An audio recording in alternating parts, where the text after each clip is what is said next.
Hello and welcome to yet another Views from the Veranda. Well look, I thought I'd talk a little bit about housing affordability and the effect that's having on young families in terms of moving out of the Sydney market en masse. There's been some recent research by a company called E61 Institute, and that's actually tracked movements of people for the last 20 years, so even prior to COVID. So in that millennial age group born between 1981 and 1996, there has been an exodus of these type of homeowners out of the Sydney market, mainly driven by housing affordability, obviously. So what we found, in fact, there's been something like a 0.5% net decrease in the Sydney market. It's immigration that's keeping the numbers high in Sydney itself. So these people are relocating. They're in the age group 30 to 40-year-olds.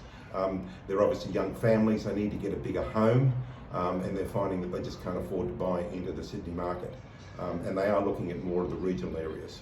Even those people that are downsizers, those people 60 plus, are now looking at tree changing and seed changing because they get much better value for their money outside of the Sydney market again.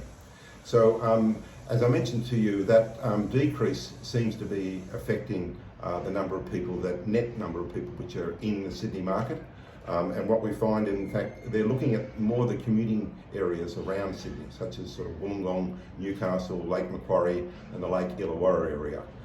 So they are actually commuting, but they're finding better value in those areas, and that's actually affecting the prices in those areas.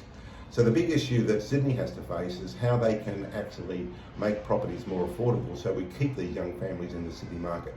So look, if you'd like to know more about actually buying into our area, the Shire, contact us, message us. We're here to give you the best advice the Shire can provide.